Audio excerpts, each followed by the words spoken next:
Muchas gracias a Elizabeth Spejar. Es magnífico volverla a ver después de algunos años, desde que nos vimos cuando trabajaba en la OEA. Muchas gracias por ser tan buena amiga de Colombia. Tenemos a Carlos Ruiz Massieu con nosotros, representante especial del proceso colombiano de paz a nombre del secretario general. Y sea esta una ocasión para agradecerle a usted, Carlos. Quiero también darle la bienvenida a la presencia de nuestro embajador ante las Naciones Unidas, el embajador Fernández de Soto, y también quiero expresar mi gratitud a todos los embajadores y representantes ante las Naciones Unidas, el doctor Archila, nuestro consejero presidencial para la estabilización y la consolidación, el doctor Gilinski, los miembros de la Comisión de Consolidación de la Paz. Es para mí un inmenso honor estar acá en esta mañana y poder compartir con ustedes lo que hemos podido construir, lo que hemos podido desarrollar y, lo que es más importante, haber podido demostrar que el proceso de paz con legalidad que se inició bajo nuestro gobierno día tras día se está convirtiendo en un modelo de referencia en la construcción de la paz. Debo decir que antes de asumir la presidencia, Colombia había firmado un acuerdo entre el gobierno anterior y las FARC, pero también Colombia estaba afectada y amenazada por otras expresiones terroristas, el ELN, el Clan del Golfo, los Pelusos, los Caparros, los Putilleros y muchos otros grupos armados que constantemente trataban de perjudicar y hacerle daño a la población en diferentes áreas del país. Así que cuando asumí la presidencia, decidí con convicción, claramente y con determinación, que teníamos que establecer, que instituir una política con base en los criterios que fueron establecidos por la Corte Constitucional colombiana, y que era que teníamos que lograr progreso en la consolidación de la paz con base en los acuerdos, pero también que tendríamos nuestro propio énfasis en aquellas áreas que cada gobierno, cada administración considera de manera coherente estar alineados con el plan de desarrollo nacional que estaríamos presentando al pueblo colombiano. Así que lanzamos la política de paz con legalidad, y esa política de paz con legalidad ha estado generando resultados significativos e integrales. Nuestro enfoque ha sido integral y nuestro enfoque tiene toda una multiplicidad de elementos que nos enorgullecen. Así que permítanme comenzar hablando de las víctimas.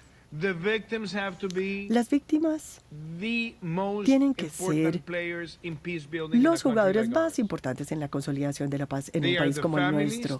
Son las familias que se han visto afectadas por todas las expresiones de la violencia y son las que están esperando verdad, justicia, reparación y no repetición.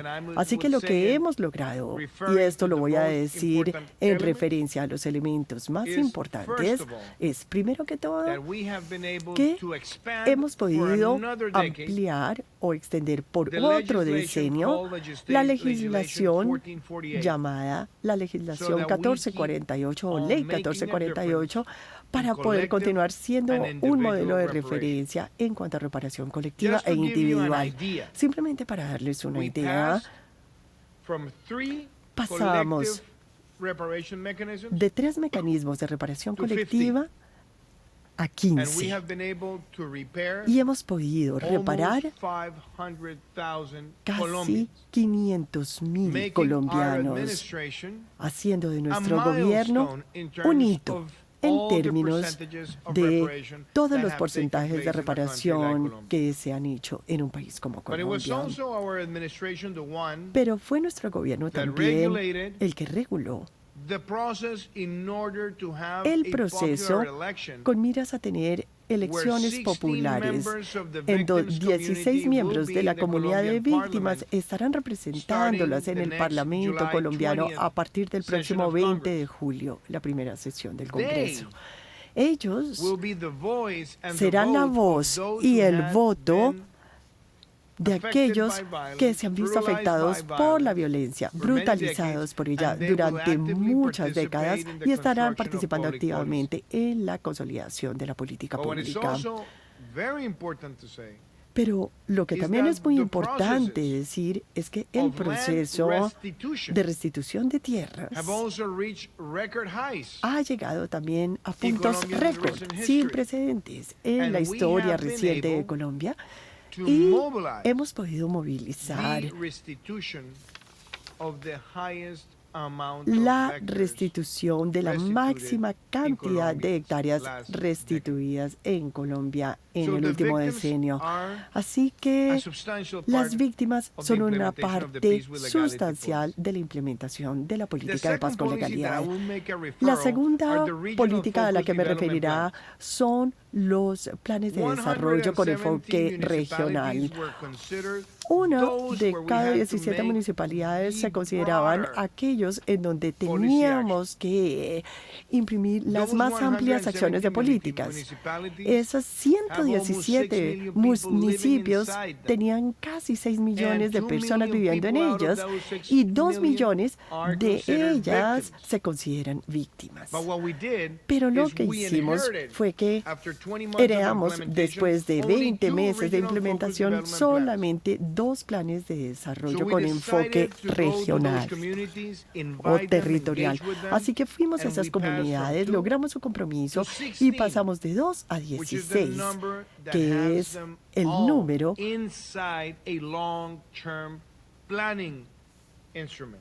que tenemos dentro del instrumento de planeación a largo plazo. Y esta construcción colectiva que movilizó más de 200.000 colombianos a participar y a comprometerse en esta planeación a largo plazo, hoy en día cuenta con casi 4.000 millones de dólares que se han invertido en esas comunidades e implican o incluyen vías terciarias, agua potable, acueducto, electrificación en áreas rurales, reduciendo la brecha que había allí y, más que todo, permitiendo que los habitantes puedan desarrollar proyectos productivos y poder vender sus productos de manera sostenible y crear una forma sostenible de vida. Los PDETs, que cubren 117 municipios, para darles una idea, pueden traerle a una región la máxima inversión vista en la historia. Dentro de una semana, o hace una semana dije, durante una visita a un pueblo llamado Uribe, en el Meta, que el puente sobre el río Duda que inauguramos fue el acelerador de una vía que conecta el municipio de Baraya, en el estado de Huila, a Colombia, Huila, a Uribe, Meta, a Mesetas en el Meta, y esto se considera la vía transversal de la Sierra de la Macarena. El alcalde estaba con nosotros ese día y dijo: esa es la inversión más importante que hemos recibido. Uribe durante muchos años fue la tierra de Manuel Marulanda, el jefe más cruel de las FARC, y la comunidad sentía bajo su piel lo que este proceso estaba haciendo para mejorar sus vidas. Y utilizando esa referencia para todas las regiones, la cantidad de inversión que vemos en los PDETs cubre o implica la capacidad de hacer obras del sector privado por deducciones de impuestos, lo que llamamos trabajos por impuestos, ha podido movilizar más de 200 millones de dólares. Y estos son simplemente ejemplos, señoras y señores, pero esto me lleva a una tercera consideración, que es la reforma rural integral. Lo que estamos haciendo hoy en Colombia en términos de reforma rural fácilmente puede describirse en 5 cifras. La mayor cantidad de vías terciarias en nuestra historia. En segundo lugar, el tener la capacidad de presentar la agricultura por contratos que elimina los intermediarios y permite, señora Presidente, que los campesinos le puedan vender directamente al comprador sin los costos de intermediarios, con acceso a financiamiento de largo plazo más microseguros. Y esperamos que para agosto de este año 300,000 pequeños productores rurales quedarán incorporados en este mecanismo y hasta la fecha tenemos 230,000.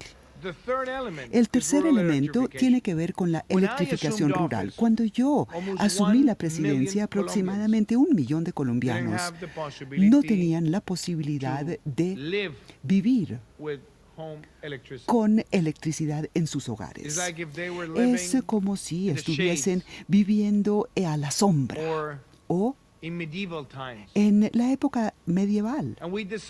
Y decidimos cerrar esa brecha a través de este programa. Y esa es la razón por la que yo fui al municipio de Crucito, en Córdoba, hace unos 2 años y medio. Visité un hogar donde instaláramos un panel solar individual en una casa, y al ingresar a esa casa, la madre que estaba allí me dijo: señor presidente, por favor, ¿por qué no encendemos la luz entre los dos? Algo que para cualquiera de nosotros sería algo muy sencillo, muy cotidiano, que de hecho hacemos casi que de forma automática. Para mí fue un momento que me cambió la vida, porque al encender la luz, esa mujer me mira a los ojos y empezó a llorar. Y me dijo: por primera vez, ahora sé lo que es tener comida en la nevera. Por primera vez sé lo que es refrigerar comida, y ahora puedo pensar en tener un negocio, y por primera vez tendré la posibilidad de que mis hijos tengan contacto con el mundo exterior. Como ese caso, gracias a ese caso hemos logrado cerrar la brecha en un 50%, y como ese caso hay muchos más, y nos ha permitido hacer en Colombia algo de lo que nos enorgullecemos muchísimo hoy día. Y es que en los 4 años de implementación hemos logrado otorgar 52,000 títulos de tierras rurales en menos de 4 años, y permítanme decirle que en los 8 años anteriores a mi gobierno, antes de nuestro gobierno, tan solo se otorgaron 37,000 títulos de tierras rurales, y en los 8 años anteriores tan solo 27,000, lo cual quiere decir que en menos de 4 años hemos otorgado casi el mismo número de títulos que fueron otorgados en los 16 años anteriores a nuestro gobierno.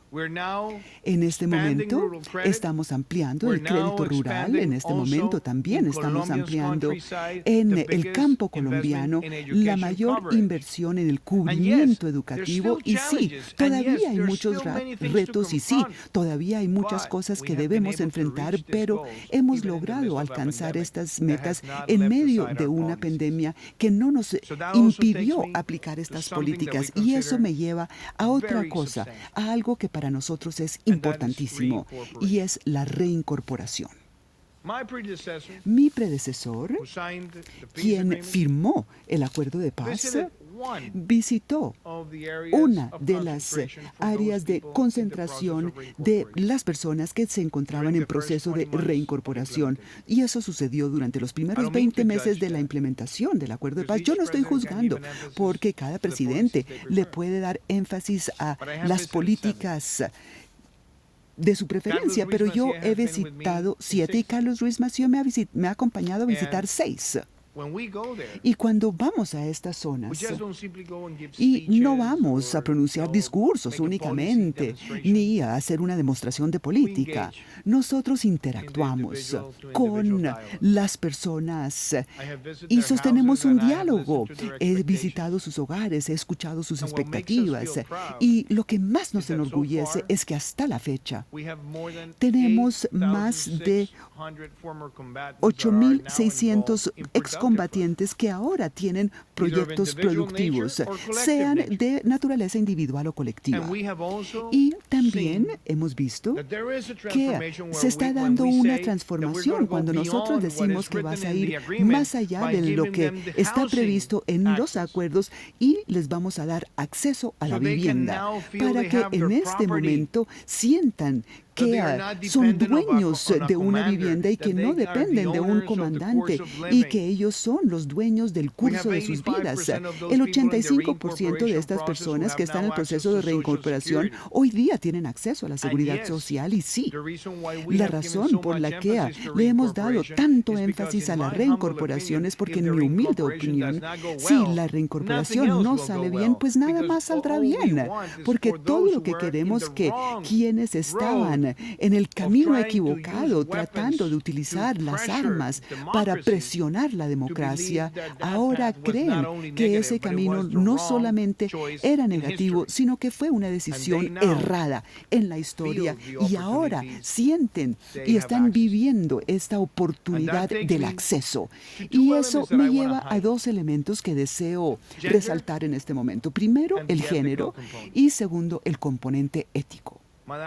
Señora Presidente, yo me siento muy orgulloso de que durante mi gobierno, en la primera vez durante 200 años de historia republicana, tenemos una mujer presidenta y es la primera vez que en 200 años de vida e historia republicana nosotros tenemos un gabinete paritario y el 46% de todos los funcionarios de alto nivel son mujeres. Y también nos enorgullece que por primera vez en mi gobierno, cuando hemos participado en algunas nominaciones, sí tenemos una Corte Constitucional donde hay una mayoría de mujeres y ya hemos realizado la elección de los consejos de juventud y el 60% de los elegidos son mujeres. Y tenemos listas paritarias y también listas que estaban compuestas por una alternación entre hombres y mujeres. Y esos cambios se están dando y más del 50% de los beneficiarios de todas las políticas dentro del instrumento de la paz con legalidad son mujeres.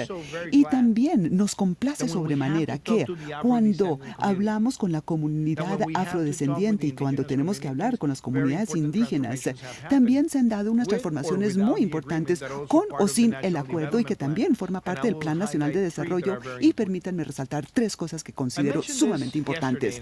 Esto lo comenté ayer en uno de los eventos y es que algunas veces es triste reconocer que tuvimos durante muchísimos años la exclusión de algunos grupos que siempre han debido estar representados en el gobierno. En 200 años de historia republicana en Colombia, tan solo 5 afrocolombianos han sido ministros, 3 durante mi gobierno, 3 afrodescendientes y mujeres.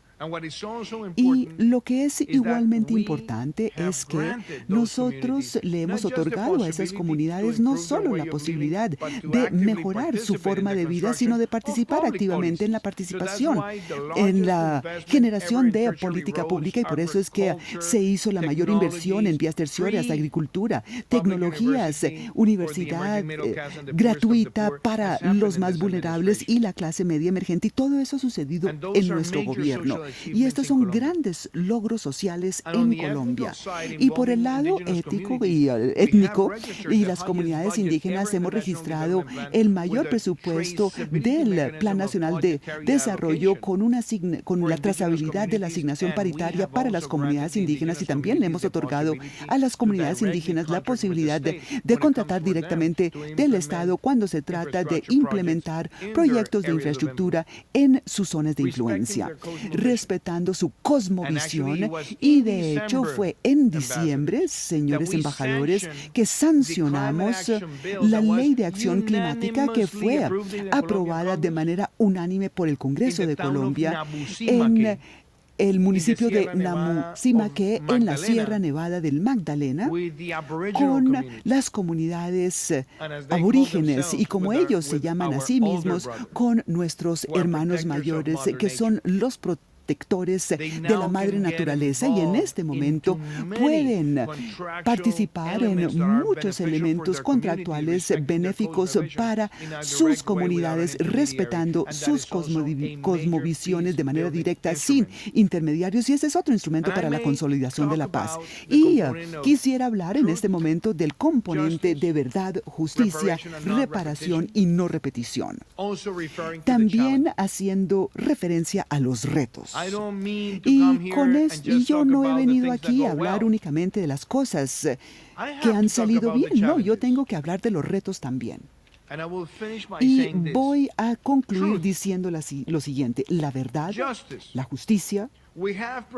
Nosotros hemos ofrecido todos los fondos necesarios para que las entidades encargadas de lograr estos objetivos cuenten con el presupuesto, y hemos dado apoyado institucional a la voluntad de servir al pueblo de Colombia. Y también hemos hecho otra cosa sumamente importante, y es que por primera vez en un proceso de paz, y yo la invito, señor presidente, a que verifique lo que estoy próximo a decirle, y es que las fuerzas militares de Colombia también hicieron su contribución a la verdad en Colombia a través de un informe muy voluminoso que presentaron hace 2 meses, y en él detallan la perspectiva de todas las políticas que han acogido a lo largo de los últimos 50 años, porque la fuerza pública sabe con certeza que su responsabilidad es proteger la vida, derechos y privilegios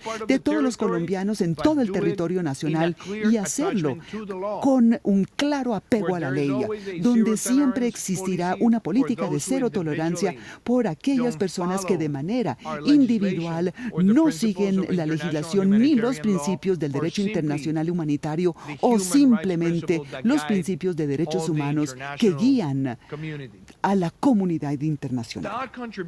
Esa contribución a la verdad es importantísima, porque es un mecanismo donde ellos dicen que no tienen nada que ocultar, y esa contribución va a impactar la forma como se elabore el informe de la Comisión de la Verdad a publicarse en junio, y nosotros siempre queremos una verdad genuina, y no una verdad ideológica, ni una verdad política, ni tampoco una verdad sesgada, sino una verdad que se basa en hechos y que es indiscutible, y que también se basa en la idea de que tiene que contribuir a la sociedad, a unirla y no a dividirla, para construir y no destruir. Y esas son las expectativas que tenemos, y cuando se trata de la justicia transicional, no solamente le hemos dado el apoyo, sino que también hemos dicho que queremos poder construir un compuesto que tenga que ver con la justicia transicional, y reciban también instrumentos para su reparación. Pero hay 4 macrocasos en los que estamos deseosos de ver cuáles serán los resultados. El reclutamiento de menores, todos los ataques y la violación a los derechos de la mujer. En tercer lugar, ¿cómo es posible que los más altos responsables de estos crímenes de lesa humanidad van a explicar su relación con el narcotráfico? Porque esa es la mejor forma de ponerle fin a esta problema que nos ha hecho daño durante muchísimos años, y también que reconozcan todos los crímenes cometidos contra la fuerza pública, porque durante 50 años 400,000 miembros de la fuerza pública han sufrido los crímenes más horrendos que podamos imaginar. O sea que nosotros esperamos que la justicia avance, pero por el lado de la reparación también debemos decir que hemos hecho un gran trabajo desde la perspectiva del Estado, pero sabemos que los más responsables de estos crímenes de lesa humanidad no han contribuido sus recursos como han debido para reparar a las víctimas. Y eso también es un reto, es otro reto que nosotros enfrentamos, y también sabemos que hemos visto matanzas y el asesinato de líderes líderes sociales en Colombia. Eso no es nada nuevo y lamentablemente eso no ha sucedido únicamente después de la firma de los acuerdos. Nosotros hemos visto esos ataques desde hace muchos años, pero como dijimos ayer, ante el Consejo de Seguridad en los últimos 3 años hemos visto una reducción en esos asesinatos. Que si me siento feliz al respecto, no, esa cifra debiera ser 0. Pero hemos visto que los esfuerzos están logrando mejorar la situación. Y cuando se trata del asesinato de excombatientes, y así los llamamos excombatientes, y no soy yo, es el Sistema de Naciones Unidas que también los llama así, porque ayer alguien dijo que ese término no era un término fraternal. Y yo debo dejar en claro que ustedes han leído informes desde hace más de 4 años donde se utiliza ese término, a menos que quienes lo dijeron ayer nunca han leído ni el primer informe. Entonces, lo digo porque este término y nuestra protección de los excombatientes es legítimo, genuino y forma parte de nuestras convicciones. Y obviamente hemos visto que hemos visto con gran tristeza cómo se han asesinado muchos excombatientes. Y a mí me duele como persona y nos duele a todos. Pero ayer también explicamos que cuando analizamos que Colombia ha vivido más de 8 procesos de paz en los últimos años, lamentablemente después de cada proceso se han presentado altísimos niveles de violencia de aquellos que están en el proceso de reincorporación. Pero cuando hacemos la comparación y miramos lo dicho por el Defensor del Pueblo, en su informe se demuestra claramente que el proceso con el menor número de asesinatos de personas que se encuentran en proceso de reincorporación en Colombia es el que les estamos presentando hoy bajo la política de paz con legalidad. Que si nos debemos sentir felices al respecto, no, de esta cifra debe ser 0, pero también es importante tener esta perspectiva para entender claramente los esfuerzos que hemos realizado a favor del pueblo colombiano. Y permítanme cerrar diciendo lo siguiente. Debo agradecer a Carlos Ruiz Massieu, a la misión de observación, y personalmente quiero agradecerle al secretario Guterres,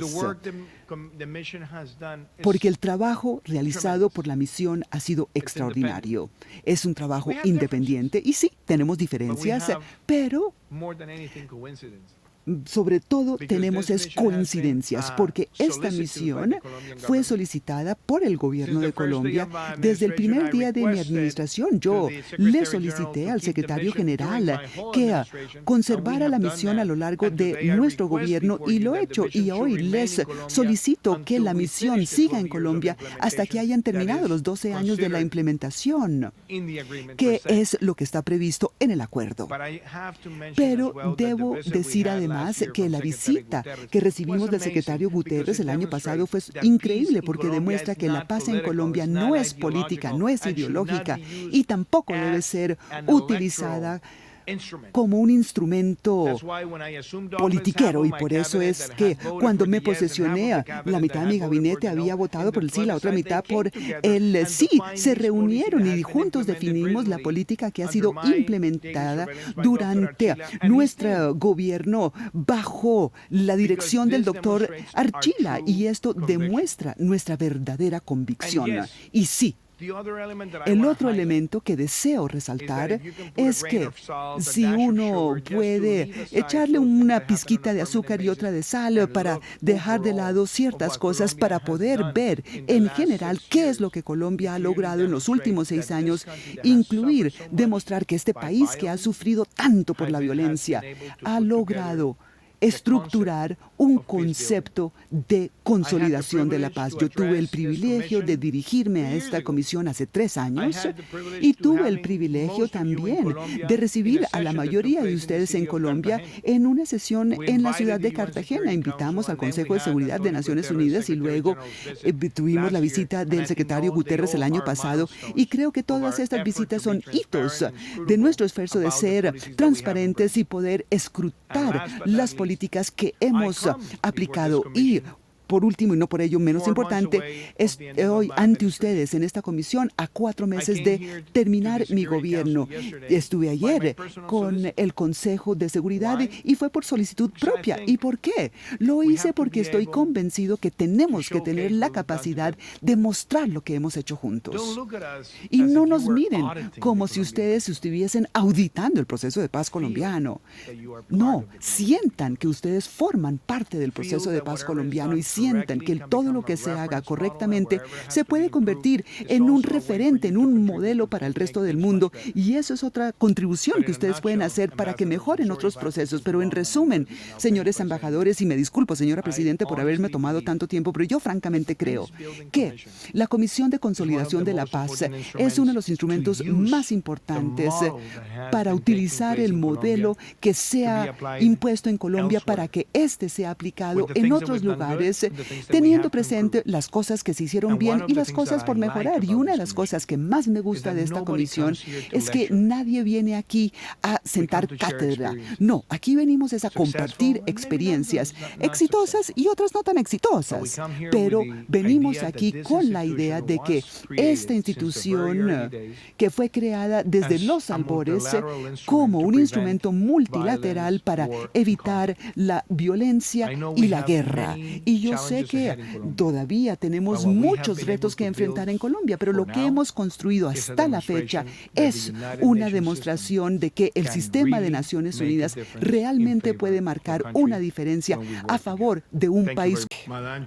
Señora Presidente, es un verdadero honor para mí estar aquí y poderme dirigir a la Comisión de Consolidación de la Paz. Elizabeth, Carlos, es fabuloso estar aquí con ustedes, señores embajadores y representantes permanentes. Yo creo que esta ha sido una sesión muy esclarecedora y toda una inspiración, porque hemos escuchado no solamente del apoyo que ustedes le dan al país, sino su apoyo a un proceso que es un trabajo en curso encaminado a mejorar la calidad de vida de muchos ciudadanos. O sea que muchísimas gracias. Y yo creo que el legado más importante de lo que se ha hecho es que al próximo gobierno le dejaremos un proceso que es un proceso en curso, financiado, con una perspectiva de largo plazo, con indicadores valiosos, al igual que la trazabilidad de todos los recursos. O sea que muchísimas gracias a todos ustedes.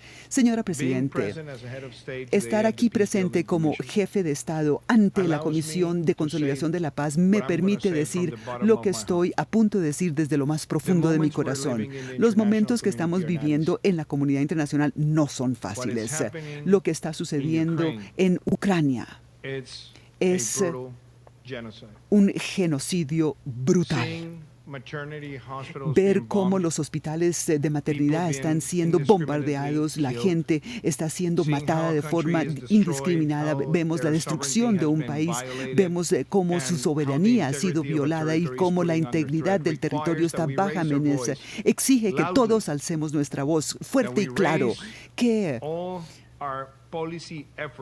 dirijamos todos nuestros esfuerzos de política no solo a condenar, sino a sancionar, y lo que es más importante, que este sistema multilateral que fue creado precisamente para que los conflictos y las dificultades se resuelvan de manera pacífica, sea toda una inspiración para la humanidad. Y eso quiere decir que esta institución, esta organización, esta comisión tiene un papel importantísimo que desempeñar. Es posible que Colombia sea un país que esté muy distante de Ucrania, muy lejos de Ucrania, pero nosotros hemos expresado nuestra solidaridad y hermandad con una nación que está sufriendo muchísimo y que hoy miles y millones de personas están tratando de encontrar albergue en otros países. Nuestra experiencia en tratar de manejar la crisis migratoria ha sido ya ofrecida, pero lo que es más importante, tenemos que llamar las cosas por su nombre.